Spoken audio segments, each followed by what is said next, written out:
اس وقت دنیا کے ہر انسان کا مسئلہ یہ ہے کہ کوئی کم کوئی زیادہ سب پریشان ہے، سب مصیبتوں میں مبتلا ہیں، سب بلاؤں میں گرفتار ہیں۔ ہم لوگ دین کی خاطر جب کسی علاقے میں جاتے ہیں تو بہت بڑے بڑے مالداروں سے بھی ہماری ملاقات ہوتی ہے اور غریب مزدور لوگوں سے بھی ہماری ملاقات ہوتی ہے، لیکن ہم یہ دیکھ رہے ہیں کہ مالدار طبقہ بھی پریشان ہے اور غریب لوگ بھی پریشان ہیں، سرمایہ دار لوگ بھی پریشان ہیں اور مفلس لوگ بھی پریشان ہیں، جو بہت زیادہ پڑھے لکھے ہیں وہ بھی پریشان ہیں اور جو ان پڑھ ہیں وہ بھی پریشان ہیں۔ کوئی بیماری کی وجہ سے پریشان، کوئی اولاد کے مسائل کو لے کے پریشان، کوئی اولاد نہ ہونے کی بنیاد پر پریشان۔ کچھ لوگ ایسے ہیں جن کو اولاد نہیں ہے تو وہ اولاد نہ ہونے کی وجہ سے اتنے دکھی ہیں کہ وہ ان کو یہ دنیا اجاڑ سی لگتی ہے، یہ دنیا سونی سی لگتی ہے اور ان کی ایک ہی تمنا ہے کہ جو چیز قربان کرنی پڑے قربان ہو جائے، لیکن اللہ گھر میں کوئی چراغ جلانے والی اولاد دے دے۔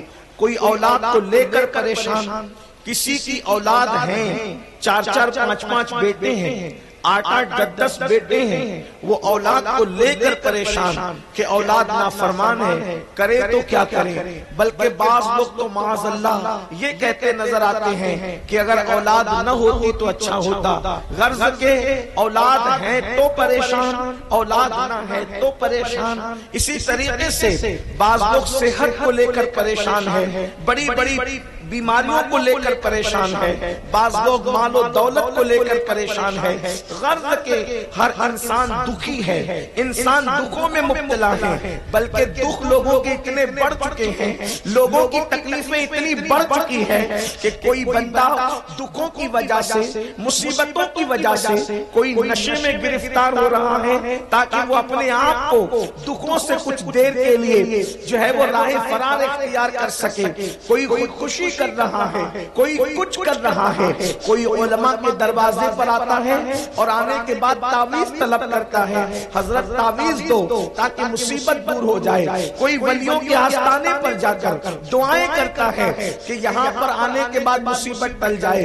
کوئی کہیں جا رہا ہے، کوئی کہیں جا رہا ہے، لیکن ایک بات ایمان لگتی آپ کے سامنے قرآن کی روشنی میں پیش کرتے ہیں۔ میرے بھائی، آج ہم جو پریشان ہیں، آج جو ہم مصیبتوں میں مبتلا ہیں، آج جو ہم بلاؤں میں مبتلا ہیں، آج جو ہم تکلیفوں میں مبتلا ہیں، ہر انسان دکھی ہے۔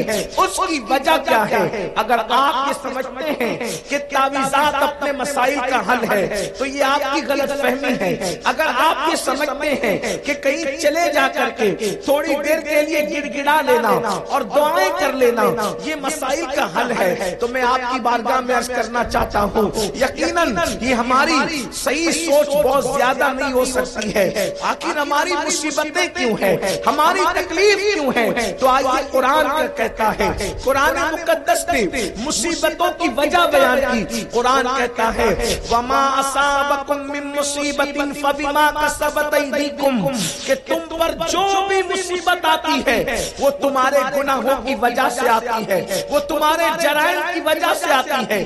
جس قرآن کو مان کر ہم مسلمان کہلاتے ہیں، جس قرآن پہ ایمان لا کر ہم مسلمان کہلاتے ہیں، وہ قرآن کہہ رہا ہے کہ تم پر جو مصیبتیں ہیں وہ تمہارے گناہوں کی وجہ سے ہے، وہ تمہارے جرائم کی وجہ سے ہے۔ اس کا مطلب یہ ہے کہ اگر مسلمان گناہ کرنا چھوڑ دے تو اللہ اس کو مصیبتوں سے نجات عطا کرے، اللہ اس کو تکلیفوں سے نجات عطا کرے۔ ہر انسان چاہتا ہے مصیبت سے نجات۔ قرآن کہہ رہا ہے جرائم کی وجہ سے، گناہوں کی وجہ سے یہ مصیبت میں گرفتار ہو رہے ہو۔ اللہ اکبر، ذرا انسان اپنے اعمال کا جائزہ تو لے، ذرا انسان اپنے حالات کا جائزہ تو لے۔ اللہ اکبر، مسلمان اپنی راتوں کا جائزہ لے۔ ہم اپنی راتوں کو کہاں گزار رہے ہیں، ہم اپنی راتوں کو کیسے کیسے گزار رہے ہیں, ہم اپنی راتوں کو کن حالات میں گزار رہے ہیں, ہم اپنے دن کیسے گزار رہے ہیں. اللہ اکبر. ہم صبح کرتے ہیں تو گناہ کرتے ہیں, ہم شام کرتے ہیں تو گناہ کرتے ہیں. اللہ اکبر. سن لو, جہاں گناہ ہے وہاں فنا ہے, جہاں گناہ ہے وہاں بربادی ہے, جہاں گناہ ہے وہاں تباہی ہے. اللہ اکبر. اور یہ بھی کان کھول کر سن لو, اتنا بڑا ہزاروں کا مجمع ہے, یہاں زیادہ سے زیادہ کسی کا باپ عالم ہو سکتا ہے, کسی کا باپ محدث ہو سکتا ہے, زیادہ سے زیادہ کسی کا باپ ولی ہو سکتا ہے, لیکن یہاں کے کسی مجمع میں اللہ اکبر کسی کا باپ نبی نہیں ہو سکتا. بولو ہے کسی کا باپ نبی؟ اللہ اکبر. نہیں, ہرگز نہیں. اس لیے کہ نبوت تو آمینہ کے لال پہ ختم ہو چکی ہے, ختم نبوت کا اعلان ہو چکا ہے. لیکن میرے آقا علیہ السلام کے دیوانوں, یہ بات میں پوری ذمہ داری سے کہہ رہا ہوں, اگر گناہ تم اور میں کیا, اگر نبی کا بیٹا بھی گناہ کرتا ہے تو اللہ اس کو بھی تباہ کرتا ہے, اللہ اس کو بھی برباد کرتا ہے. اگر نبی کا بیٹا بھی جرم کرے, کیا تم نے نہیں پڑھا قرآن میں حضرت نوح علیہ السلام کے بیٹے نے جب اللہ کی نافرمانی کی تو اللہ تبارک و تعالیٰ نے حضرت نوح سے کہا, اے نوح کشتی بناؤ, اس کشتی میں صرف مومن بیٹھے گا, اس میں مومن کے سوا کوئی داخل نہیں ہوگا.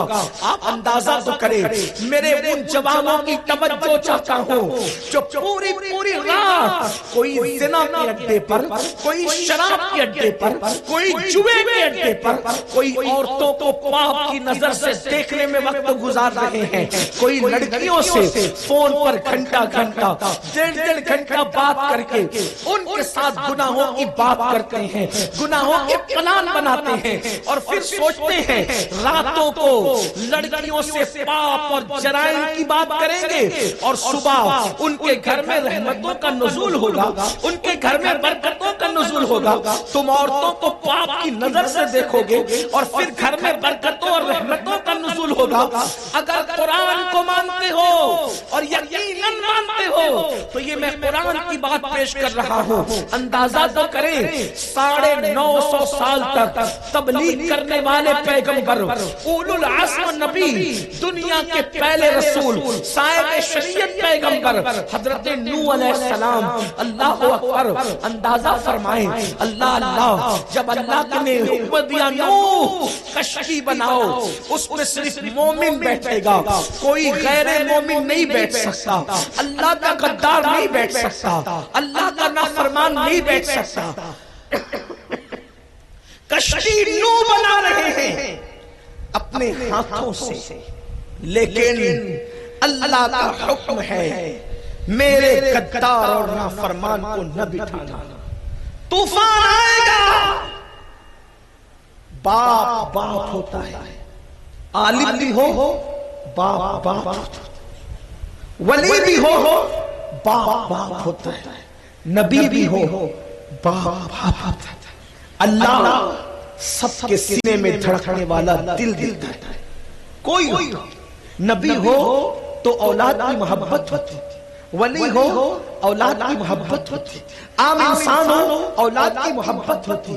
ہر انسان کے سینے میں اولاد وفادار ہو یا بے وفا, اولاد فرما بردار ہو یا نافرمان, سب کے دل میں اولاد کی محبت ہوتی ہے.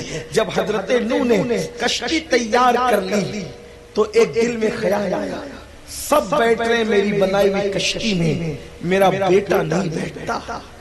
تو اللہ سے اس کی مولا مجھے اجازت دے دے کہ میرا بیٹا بھی اس کشتی میں بیٹھ جائے. اللہ نے فرمایا نہیں, تمہارا بیٹا کافر ہے, اس لیے یہ کشتی میں وہ نہیں بیٹھ سکتا. حضرت نوح نے اپنے بیٹے کو سمجھانے کی کوشش کی, بیٹا نہیں مانا, پھر سفارش کی, حکم آ گیا, اے نوح اگر اس کے بعد تم نے اس کی سفارش کی تو اپنے محبوب بندوں کی فہرست سے تمہارا نام نکال دوں گا, تمہارا نام محبوبوں کی فہرست سے کاٹ دیا جائے گا, اور تاریخ کی اوراق گواہ ہے۔ قرآن کہتا ہے کہ حضرت نوح نے دیکھا نگاہوں کے سامنے ان کا جوان بیٹا غرق ہو گیا، ڈوب گیا۔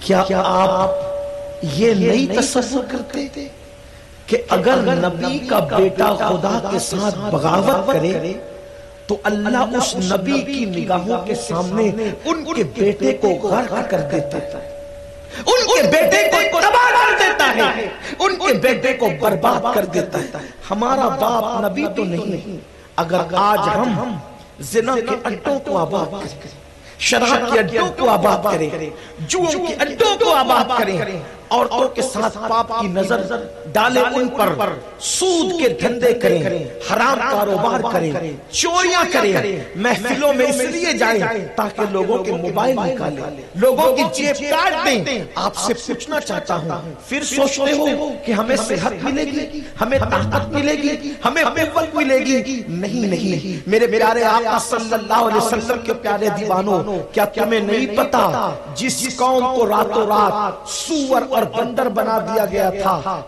سنیچر کے دن شکار کرنے کی وجہ سے، ان علماء سے پوچھو، وہ کوئی معمولی خاندان کے لوگ نہیں تھے، وہ نبیوں کی اولاد تھے، وہ پیغمبروں کی اولاد تھے۔ قرآن نے ان کو بنی اسرائیل کہا ہے، اولاد یعقوب کہا ہے، اور یعقوب علیہ السلام بالاتفاق اللہ کے نبی ہیں، بلکہ ابو الانبیاء ہیں۔ اللہ اکبر، غور تو کریں، اگر اللہ منع کر دے سنیچر کے دن شکار کرنا اور وہ سنیچر کو شکار کریں مچھلیوں کا، تو اللہ ان کے منہ سور اور بندر کی طرح کر دے۔ پھر ہم کیا لکھا کر لائے ہیں؟ زنا کریں تو بھی جنت نہیں جاتی، شراب پیئیں تو بھی جنت نہیں جاتی، جھوٹ بولیں تو بھی جنت نہیں جاتی، چوری کریں تو بھی جنت نہیں جاتی۔ سن لو، جب تک مسلمان جرائم کرتا رہے گا اس وقت تک اسی طرح مصیبت میں مبتلا رہے گا، اسی طرح بلاؤں میں مبتلا رہے گا، اسی طرح تکلیف میں مبتلا رہے گا۔ آگے جب یہ آیہ کریمہ نازل ہوئی، وَمَا أَصَابَكُم مِّن مُّصِيبَةٍ فَبِمَا كَسَبَتْ أَيْدِيكُم، کہ تم پر جو بھی مصیبت آتی ہے وہ تمہارے اعمال کی وجہ سے آتی ہے۔ تو اس آیت کریمہ کو اللہ کے رسول صحابہ کرام کو سمجھانے لگے، اس کی تفسیر بیان کرنے لگے، تو میرے آقا نے فرمایا، اے میرے صحابہ، یہ جو تمہارے بدن پہ کھجلی آتی ہے، یعنی تمہیں جو جسم تمہارا کھجاتا ہے وہ بھی گناہ کی وجہ سے کھجاتا ہے۔ اس کا مطلب یہ ہے اگر مسلمان گناہ کرنا چھوڑ دے تو اس کو کبھی کھجلی بھی نہیں آئے۔ یہ جو تمہاری آنکھیں پھڑکتی ہے، یہ جو تمہارے جسم کا حصہ کبھی کبھی جو ہے وہ پھڑپھڑانے لگتا ہے، کوئی کہتا ہے آنکھ پھڑک رہی ہے تو خوشی ہوگی، آنکھ پھڑک رہی تو ایسا ہوگا، آنکھ پھڑک رہی تو ویسا ہوگا، جسم پھڑک رہا ہے تو یہ ہوگا۔ اللہ کے رسول فرما رہے ہیں، آیت مبارکہ کے ضمن میں فرما رہے ہیں، آقا فرماتے ہیں تمہاری آنکھیں جو پھڑکتی ہیں وہ تمہارے گناہوں کی وجہ سے، تمہارے جسم پہ جو لرزہ داری ہوتا ہے وہ تمہارے گناہوں کی وجہ سے، اگر تمہارا چراغ بھی بجھتا ہے تو تمہارے گناہوں کی وجہ سے، اگر تمہیں ٹھوکر بھی لگتی ہے تو تمہارے گناہوں کی وجہ سے۔ پتہ چلا اگر مسلمان گناہ نہ کرے تو اس کو کبھی ٹھوکر بھی نہ لگے، کبھی اس کا چراغ بھی نہ بجھے۔ اللہ اکبر، اللہ اللہ۔ اسی لیے تو بزرگان دین اگر ان کو ٹھوکر لگتی تھی، اگر ان کو کانٹا چبھتا تھا تو وہ کانٹا بعد میں نکالتے تھے، پہلے اللہ کی بارگاہ میں توبہ کرتے تھے۔ اگر ان کا چراغ بجھتا تھا وہ چراغ بعد میں جلاتے تھے، پہلے توبہ کرتے تھے۔ اگر ان کو کھجلی آتی تھی، اللہ اکبر، وہ جسم بعد میں کھجاتے تھے، وہ پہلے توبہ کرتے تھے۔ آپ اندازہ تو کریں، جسم کو کھجلی بھی گناہ کی وجہ سے آتی ہے، آنکھیں بھی گناہوں کی وجہ سے پھڑکتی ہے، جسم پہ لرزہ گناہوں کی وجہ سے طاری ہوتا ہے۔ اللہ اللہ۔ اب آئیں ذرا اور آگے بڑھیں، مشکات شریف کی حدیث میں آپ کے سامنے اس کا مفہوم پیش کروں۔ آج پوری دنیا میں مشرق سے لے کے مغرب تک، چاہے عالم عرب ہو، چاہے عالم عجم ہو، چاہے یورپ ہو، چاہے دنیا کا کوئی ملک ہو، صرف ہندوستان کی بات نہیں کر رہا ہوں، پوری دنیا کا جائزہ لے لو۔ پوری دنیا کے اندر جو حکمراں ہیں، جو صدر ہیں، جو وزیر ہیں، بڑے بڑے سیاستدان ہیں، اکثر لوگ لوگ ظلم کر رہے ہیں، اکثر لوگ ظالم ہیں، یہ ظالم حکمراں بھی کیوں آتے ہیں؟ ظلم کرنے والے حاکم کیوں بڑے بنائے جاتے ہیں؟ یہ بھی میرے آقا نے بتا دیا۔ ارشاد فرمایا مشکات شریف کی حدیث میں، حدیث قدسی ہے کہ اللہ فرماتا ہے، میرا اللہ کا اعلان ہے کہ میں ہی خدا ہوں۔ اللہ فرما رہا ہے کہ میں ہی خدا ہوں، میں وحدہ لا شریک ہوں، اللہ کے سوا کوئی عبادت کے لائق نہیں، اللہ کے سوا کوئی عبادت کے لائق نہیں۔ اب اللہ فرماتا ہے، اے میرے بندو، جب تم میری نافرمانی کرنے لگتے ہو، جب تم میرے غضب کو دعوت دیتے ہو، تو میں تم پر ظالم حکمراں مسلط کرتا ہوں، اور لوگوں کے دل میرے ہاتھوں میں ہے، جیسا کہ میری شان ہے۔ یعنی اللہ فرما رہا ہے کہ جیسا اللہ کی شان ہے، اس کے ہاتھوں میں لوگوں کے دل ہے۔ اللہ فرماتا ہے، جس کے لیے چاہتا ہوں دلوں میں محبت پیدا کرتا ہوں، جس کے لیے چاہتا ہوں دلوں میں نفرت پیدا کرتا ہوں۔ جب تم گناہ کرتے ہو، جب تم اللہ کی نافرمانی کرتے ہو، تو اللہ فرماتا ہے میں تم پر ظالم حکمراں مسلط کرتا ہوں، اور ان کے دلوں میں تمہارے لیے نفرت پیدا کر دیتا ہوں، تمہارے لیے سختی پیدا کر دیتا ہوں۔